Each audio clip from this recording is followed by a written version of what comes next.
Hello everyone. तो आज की इस वीडियो के अंदर हम बात करने वाले हैं जो महाराष्ट्र के अंदर मुद्दा चल रहा है हिंदी वर्सेस मराठी को लेकर। देखिए, वैसे ये मुद्दा तो कुछ है नहीं, ये खामखा बनाया हुआ है। ये एक राजनीतिक मुद्दा बनाने की इसको कोशिश की जा रही है, पर ये एक राजनीतिक मुद्दा भी नहीं है। बात दरअसल क्या है कि जो ठाकरे परिवार है, अब वो वापस से एक हो गए हैं। ठीक है, उद्धव ठाकरे और राज ठाकरे दोनों परिवार वापस से अब एक हो गए हैं। अब ये वापस से एक इसलिए हो गई हैं क्योंकि इनको अब ऐसा लग रहा है या इनको ये आभास हो चुका है कि महाराष्ट्र के अंदर अब इनकी जो सीट है, अब जो इनकी लोकप्रियता है, वो अब घटती जा रही है दिन भर दिन। जो शिवसेना थी वो भी अब उद्धव ठाकरे से छीन ली गई है, और जो राज ठाकरे हैं वो महाराष्ट्र की राजनीति के अंदर कभी भी एक सक्रिय भूमिका में नहीं रहे हैं। ना वो कभी कोई नेता बने हैं, ना कभी वो कोई इलेक्शन में काफ़ी अच्छा परफॉर्म कर पाई है उनकी पार्टी। तो अब ये सब क्या कर रहे हैं, अब ये दोनों परिवार मिलकर, ये जो ठाकरे परिवार हैं, जो उद्धव ठाकरे और राज ठाकरे हैं, ये मिलकर अब इन्होंने ये हिंदी वर्सेस मराठी का इन्होंने मुद्दा जो है वो उठाना शुरू कर दिया है। अब इस मुद्दे को उठाने के पीछे जो इनका सबसे बड़ा मकसद है वो ये है कि हमें किसी भी तरह से पॉलिटिक्स के अंदर वापस आना है। अब देखिए, जिस टाइम पर बाल ठाकरे थे उस टाइम पर महाराष्ट्र की राजनीति कुछ और थी। आज अगर आप देखेंगे तो आज महाराष्ट्र की राजनीति बिल्कुल ही अलग है। जब शिवसेना बाल ठाकरे के अंडर में थी तब शिवसेना कितने अच्छे काम करते थे, और अगर आप आज के उद्धव ठाकरे के बयान सुनेंगे तो आप ये नहीं कह सकते कि ये बाल ठाकरे के लड़के हैं। मतलब उन्होंने अपने पिता की आइडियोलॉजी के बिल्कुल विपरीत जाके वो काम करा है जो उन्हें कभी करना नहीं चाहिए था, और इनकी सज़ा उनको मिली भी है। उन्होंने अपनी पॉलिटिकल पार्टी गंवा दी, पार्टी का सिंबल गंवा दिया, सब उन्होंने गंवा दिया, और ना अब उनके पास एक मेजोरिटी रही भी है। ना उनके पास मेजोरिटी है, ना उनके पास अच्छा सपोर्ट भी बचा है। लोकल सपोर्ट भी उनके पास अभी इतना कुछ खास है नहीं। ठीक है, तो अब इन्होंने क्या सोचा है कि दोनों भाइयों का जब वर्चस्व है बचा ही नहीं है उसको बचाने के लिए ये क्या कर रहे हैं, हिंदी वर्सेस मराठी का इन्होंने ये राजनीतिक मुद्दा बनाने की कोशिश कर रहे हैं। पर यह मुद्दा ज़्यादा दिन तक चलेगा नहीं। ठीक है, आप कब तक दूसरे को गाली देके आप अपनी महानता का गुणगान कर सकते हैं? ये ज़्यादा दिन चलेगा बिल्कुल भी नहीं।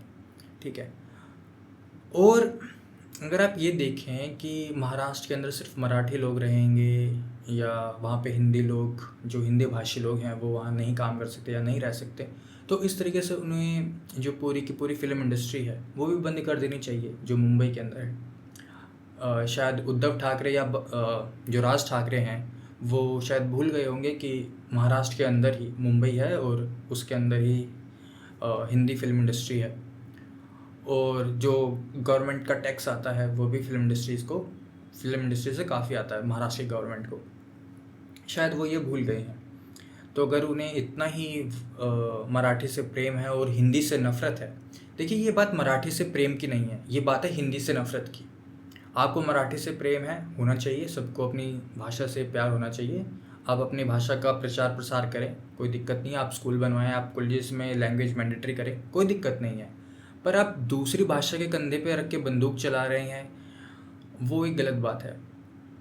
ठीक है, तो जो फिल्म इंडस्ट्री है उसका भी ज़्यादा से ज़्यादातर काम, लगभग 90% काम हिंदी में ही होता है। तो अगर ऐसा है तो वो सारी की सारी हिंदी फिल्में महाराष्ट्र के अंदर बैन करते हैं। पूरी की पूरी जो फिल्म इंडस्ट्री है उसको बोलें कि भाई अपना बोरे बिस्तर उठाओ यहाँ से और अपनी जो हिंदी स्टेट है उसमें जाके अपना काम करो, यहाँ पे तुम्हें काम करने की ज़रूरत ही नहीं है। पर नहीं, वो ऐसा नहीं कर सकते। वो सिर्फ ऐसे गरीब लोगों को दबा रहे हैं जो वहाँ पे काम कर रहे हैं। वो ऐसे लोगों को दबाने की कोशिश कर रहे हैं जो वहाँ पे अपनी फैमिली का पेट भरने के लिए वहाँ पे काम कर रहा है। ठीक है, उनकी हिम्मत नहीं है किसी सरकारी आदमी को जाके, जो सरकारी विभाग में या सेंटर की जॉब कर रहा है, मान लीजिए वो दिल्ली से है और वो सेंटर की जॉब महाराष्ट्र के अंदर कर रहा है, तो उनकी हिम्मत नहीं है वो जाके उसको हाथ लगा दें या उसको कुछ बोल दे कि तुम्हें मराठी सीखनी है नहीं सीखनी। वो ऐसे नहीं कर पाएंगे। देखो, अगर ये बात सिर्फ यहीं तक रहती ना, हिंदी वर्सेस मराठी या महाराष्ट्र के अंदर मराठी बोलनी चाहिए या हिंदी नहीं बोलनी चाहिए, तब भी एक बार को चलो मान लिया जाता कि ये ठीक है। पर अब ये जो हो रहा है ना, ये एक नफ़रत भरी जो है इनकी साजिशें वो सामने आ रही हैं। और अब आप क्या कर रहे हैं, अब आप लोगों को मारना शुरू कर रहे हैं, आप उन पे दादागिरी दिखाने शुरू कर दे रहे हैं, सिर्फ इस वजह से क्योंकि उनको मराठी नहीं आती है। तो ये कहाँ तक सही है?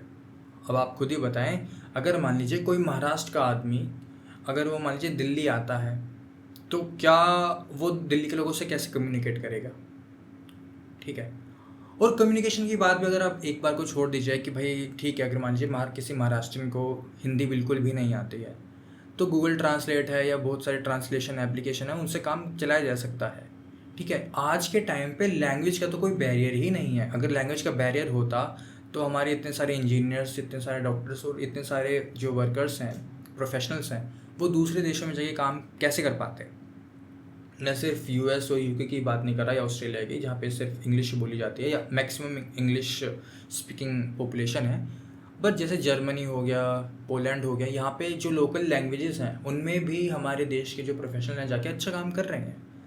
देखिए, भाषा आज के टाइम पे कोई ज़्यादा बड़ा मुद्दा रही नहीं है, पर जो ऐसी पॉलिटिकल पार्टियां हैं जिनका वर्चस्व बचा ही नहीं है, उनके लिए भाषा आज भी एक बड़ा मुद्दा है। और अगर इनको इतनी ही प्रॉब्लम है, तो जो फाइनेंशियल मार्केट है, जो बॉम्बे स्टॉक एक्सचेंज है और जो नेशनल स्टॉक एक्सचेंज है, इनके मैक्सिमम काम इंग्लिश में होते हैं।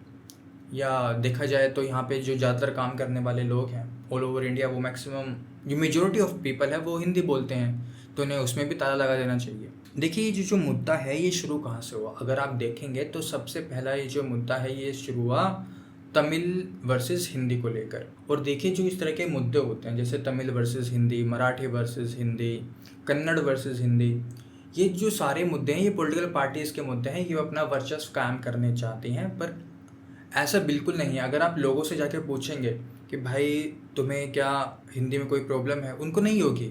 जैसे मैं तमिलनाडु में भी गया हूँ, मैं महाराष्ट्र में भी गया हूँ, या दूसरे जो नॉन हिंदी स्पीकिंग स्टेट में उनमें भी गया हूँ, मुझे तो आज तक कोई दिक्कत नहीं हुई, या मुझे ऐसा लगा हो कि वहाँ के लोगों को ज़्यादा ही दिक्कत है। देखिए, कुछ लोग हर जगह बेवकूफ़ होते हैं, आपको मिल जाएंगे, पर ऐसा ये कहना कि सारे ही लोग बेवकूफ़ होते हैं या सारे ही लोग लाइक महाराष्ट्र के 100% लोग चाहते हैं कि वहाँ मराठी बोली जाए, या कन्नड़ के 100% लोग ये चाहते हैं कि वहाँ पे कन्नड़ बोली जाए, ऐसा नहीं है। ऐसा अगर ऐसा होता तो काम कर ही नहीं सकते, कोई भी काम होगा ही नहीं। आप कैसे काम कर सकते हैं? बिजली आपको उड़ीसा से मिलती है, आपको रॉ मटेरियल मान लीजिए दिल्ली या आसपास के इलाकों से मिलता है, नॉर्दर्न प्लेन से मिलता है, तो ऐसे काम बिल्कुल नहीं चलेगा। अगर हम सिर्फ इस बात को लेके बैठ जाएं कि हम मराठी बोलते हैं, हमें सिर्फ काम भी सिर्फ मराठी, जो लोग मराठी बोल सकते हैं उनके साथ करना, तो ऐसे काम कब तक चलेगा? और ना मुझे एक ये बात समझ नहीं आती कि चलिए ठीक है, आपको नहीं रहना है, आपको हिंदी पसंद नहीं, चलिए एक बार को ये बात भी मान ली जाए कि आप नहीं चाहते कि आपको हिंदी सीखी जाए या कोई और भाषा सीखी जाए, तो आप इंग्लिश का विरोध क्यों नहीं करते? इंग्लिश को सीखने में कोई दिक्कत नहीं है, आपको हिंदी का विरोध करने में मज़ा आता है। क्यों? क्योंकि आपको मज़ा इसलिए आता है क्योंकि आपको व्यूज़ मिलते हैं।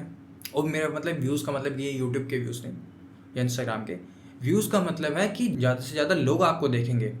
अगर आप मान लीजिए, अगर आप महाराष्ट्र के अंदर मराठी वर्सेस तमिल करते हैं, तो मैं श्योरिटी के साथ बोल सकता हूँ आप 4 लोगों को इकट्ठा नहीं कर पाएंगे। वहीं आप तमिलनाडु के अंदर तमिल वर्सेस कन्नड़ा करेंगे या मराठी करेंगे, 4 लोग नहीं जुड़ेंगे। पर वहीं आप तमिल वर्सेस मराठी कर लीजिए, तमिल वर्सेस हिंदी कर लीजिए या मराठी वर्सेस हिंदी कर लीजिए, आपको 150 लोग मिल जाएंगे। देखिए, हमें ऐसा होना चाहिए कि भाई जो हमारी लैंग्वेज है हमें उसका सपोर्ट करना चाहिए। ठीक है भाई, मैं मराठी हूँ, मुझे 100% मराठी आनी चाहिए, मुझे मराठी के लिए काम करना चाहिए, मैं अपनी भाषा का सम्मान कर रहा हूँ। इसका मतलब ये नहीं मैं सामने वाले की भाषा का तिरस्कार करूँगा या उसका अपमान करूँगा। जो अभी महाराष्ट्र की राजनीति में या कुछ समय पहले जो तमिलनाडु की राजनीति में भी चल रहा था, वो सिंपल सा उनका मतलब यही है कि हम हिंदी को डिनाई कर रहे हैं, हम हिंदी से नफ़रत करते हैं, वो अपनी नफ़रत दिखा रहे हैं। ठीक है, और आपको ऐसे जो नेता हैं उनके चक्करों में बिल्कुल नहीं पड़ना है। आपको अपनी सोच, अपनी समझ से काम लेना है कि क्या ये सही है। देखिए, कुछ लोग होते हैं वो नेताओं की चमचागिरी करने के लिए ही पैदा होते हैं। उनका इस जीवन में कोई मकसद नहीं होता। बाप के उनके पास अच्छे पैसे होते हैं, करना धरना उनको कुछ होता नहीं है, वो जगह जगह फिरते रहते हैं। उनकी बात छोड़ दीजिए, आपको कमा के खाना है, आपको एक अच्छा लाइफस्टाइल चाहिए, आपको एक अपने परिवार के लिए अच्छी सिक्योरिटी चाहिए, आपको इस देश को अच्छा बनाना है, ये आपकी रिस्पॉन्सिबिलिटी है अपने देश को अच्छा बनाने की, तो आप ऐसे नेताओं से दूर रहिए जो आपको भाषा के बेसिस पर डिवाइड करते हैं। और अगर आप ये देखें कि ये जो 3 लैंग्वेज पॉलिसी का जो सीन था आज से कुछ समय पहले जो तमिलनाडु के अंदर था, उसमें भी देखें जब तमिल वर्सेस हिंदी चल रही थी, तो वहाँ इशू इस बात का नहीं है कि हमें कोई दूसरी लैंग्वेज नहीं सीखनी, वो इंग्लिश सीखने के लिए तैयार है, वो फ्रेंच या जर्मन सीखने के लिए तैयार है, तो वो लैंग्वेज सीखने के लिए तैयार हैं। बट उनका जो इशू है, उनको हिंदी से नफ़रत है, वो इस नफ़रत को इस नफ़रत का प्रदर्शित करके 100 लोगों को जोड़ना चाहते हैं अपने से, पर उनके साथ 100 लोग नहीं जुड़ते। अगर ऐसा ही होता तो महाराष्ट्र के अंदर सिर्फ ये जो ठाकरे ब्रदर्स हैं, इनकी काफ़ी अच्छी रेपुटेशन होती, या अगर इनके पास जनमत होता तो ये असेंबली है उसके अंदर इनका रिप्रेजेंटेशन अच्छा होता, पर ऐसा नहीं है।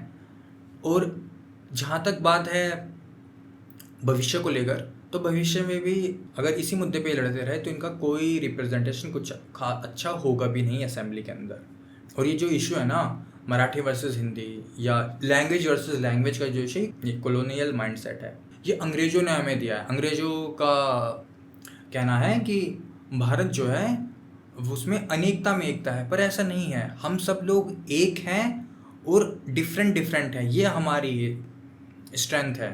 ऐसा नहीं है कि हम सब डिफरेंट लोग हैं और हम आके एक हुए, नहीं, ऐसा नहीं है। हम सब लोग एक हैं और हम सब डिफरेंट हैं, ये एक डिफरेंस है इन दोनों वाक्यों में, अनेकता में एकता और एकता में अनेकता। ठीक है, ये जो हमें अंग्रेजों ने कहा है कि भारत जो है वो उसमें अनेकता में एकता है, पर ऐसा नहीं है। हम एक हैं, एकता में अनेकता है हमारे यहाँ पे। तो अब थोड़ी सी बात कर लेते हैं कि ये जो लैंग्वेज वर्सेस लैंग्वेज का इशू है, ये जो लैंग्वेज के बेसिस पे जो स्टेट बने थे उनके बारे में थोड़ी सी बात कर लेते हैं।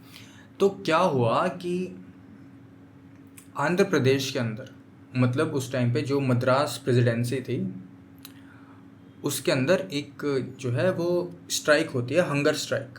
ठीक है, उसको करते हैं अमरजीवी पोट्टी श्रीमालू, सॉरी अगर मैं नाम को मिस प्रोनाउंस कर रहा हूँ। ठीक है, ये जो है प्रदर्शन करते हैं और हंगर स्ट्राइक पे बैठ जाते हैं।